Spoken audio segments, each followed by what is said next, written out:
여러분 안녕하십니까? 오늘은 제14장 재정과 정부부채입니다. 리카도 동등성 정리와 국가채무의 다이나믹스를 주제로 진행하겠습니다.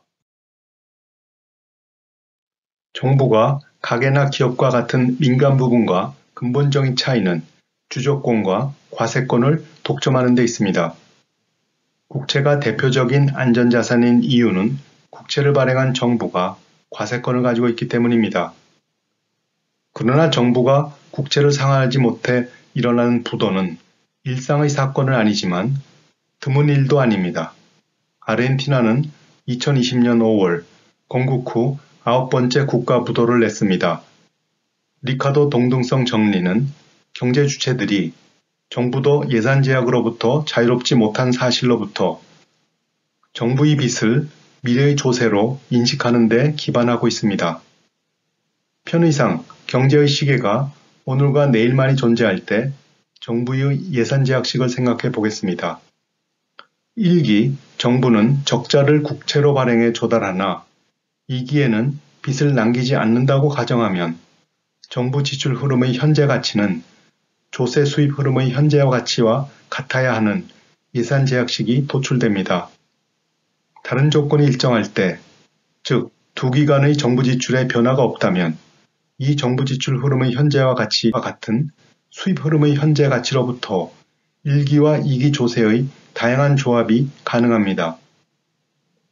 이때 가계 소비 흐름의 현재 가치가 가처분 소득의 현재 가치와 같은 소비자의 예산 제약식을 고려하면 소비 흐름의 현재 가치는 소득 흐름의 현재 가치에서 정부 지출 흐름의 현재 가치를 차감한 값으로 표시할 수 있습니다. 그러므로 가처분 소득에 영향을 미치는 조세는 더 이상 가계의 저축에 대한 의사결정에 영향을 미치지 않습니다. 이와 같이 리카도 동등성 정리는 재정 지출의 변화 없이 조세 수입만의 변화에 따른 재정 적자 규모의 변화는 경제에 아무런 영향을 미치지 못하는 것을 말합니다. 정부가 재정 지출에 따르는 재원을 국채를 발행할 것인지 아니면 조세를 부과할 것인지 그 재원 조달 방식은 거시균형에 영향을 미치지 않는다는 말입니다. 이는 재무이론의 출발점이라고 할 수 있는 파산 비용이나 정보 불균형이 없는 효율적 시장에서 기업이 투자할 때 그 기업의 가치는 자금 조달 방식, 즉 부채를 발행할 것인지 아니면 증자할 것인지 여부에 영향을 받지 않는다는 정리도 같은 맥락에서 이해될 수 있습니다. 리카도 동등성 정리나 정리 모두 최선의 세계를 가정하고 있기 때문입니다.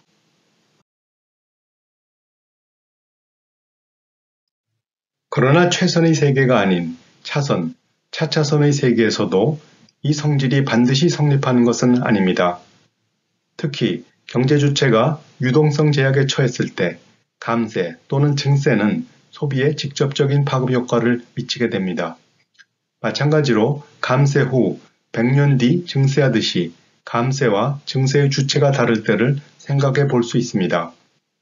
그러나 이때 만약 경제 주체가 자신의 소비뿐 아니라 자식 세대의 소비에 만족감을 얻는 애타심이 존재할 때 미래 조세 증가에 대비해 감세액만큼 유산으로 물려줄 수 있습니다.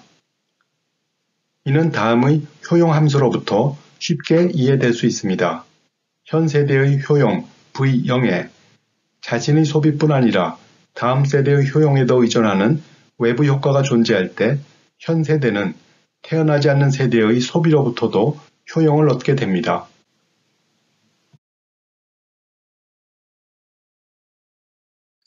연습 문제 1번은 ISLM 모형에서 이론 감세 시 가처분 소득이 1원 증가하고 다시 소비가 증가해 IS 곡선이 한계 소비 성량의 승수값을 곱한 만큼 우측으로 이동하게 될 때 이론 감세에 따른 이런 가처분 소득의 증가는 국채 매입에 썼을 터인데 어떻게 소비가 증가하게 되는지를 묻고 있습니다.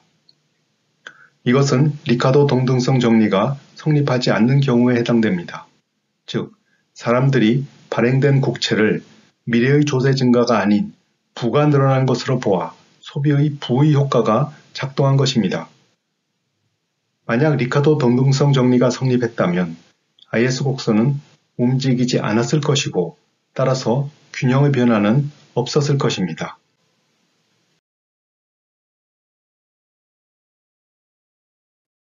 이 식은 GDP 대비 국가 채무의 변동 요인을 보여줍니다. 반드시 여러분이 직접 유도해 보시기 바랍니다. 식의 오른편 두 번째 항은 GDP 대비 보는 적자를, 첫 번째 항은 실질금리에서 GDP 성장률을 차감한 값에 T-1기 GDP 대비 국가 채무를 곱한 값입니다. 실질금리가 증가할 때 기존 채무에 대한 이자 지급이 늘어나 국가 채무를 증가하는 요인으로 작용하고, 경제성장은 GDP 대비 국가 채무를 감소하게 하는 요인으로 각각 작용합니다. GDP 대비 국가 채무는 단지 본원 적자만이 아니라 강조했듯이 식의 오른쪽 첫 번째 항에도 의존합니다. 대표적인 새 케인지언인 올리비에 블랑샤 박사는 2019년 전미경제학회에서 현재와 같이 실질금리가 성장률보다 낮은 현상이 계속된다면 국가 채무는 큰 문제가 아닐 수 있다는 요지의 견해를 피력했습니다. 다음에 2020년 전미경제학회에서 그렇지 않다는 반론이 제기되기도 했습니다. 실질금리와 성장률의 관계는 신고전적 성장론에서 동태적 효율성의 문제와 관련해 등장합니다. 토마스 피케티는 21세기 자본론에서 실질금리가 성장률보다 높다면, 즉 동태적 효율성이 성립할 때 부의 편중이 일어나는 것을 보이기도 했습니다. 이 식은 남유럽 재정위기를 제대로 보여줍니다. 국가 채무가 지나치게 많을 때 통상 정부는 돈을 찍어 빚을 줄이거나 환율 절하에 따른 수출 증대로 성장률을 높여 탈출구를 찾습니다. 그러나 공동화폐를 사용하는 유로존의 남유럽 국가들은 그 어느 것도 가능하지 않았으며 오직 재정개혁을 통해 경제회복을 모색해야 했습니다.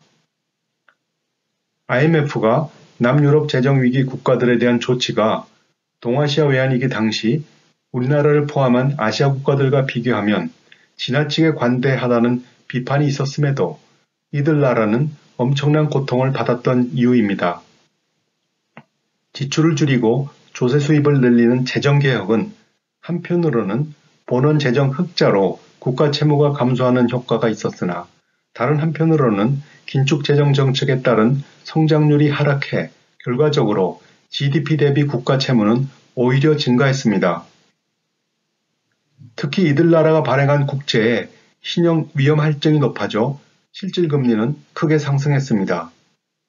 일부 나라에서 재정위기가 금융위기로 파급되자 자본충 실화를 위한 자금을 지원받았습니다. 지원된 자금을 수혜국 정부가 빚보증을 했기 때문에 이 나라의 신용 위험이 치솟아 재정개혁에도 불구하고 GDP 대비 국가 채무는 증가하는 악순환이 일어났습니다. 위기가 시작된 지 10년이 넘었으나 일부 국가들은 여전히 경제회복에 어려움을 겪고 있습니다. 오늘은 이만 마치겠습니다.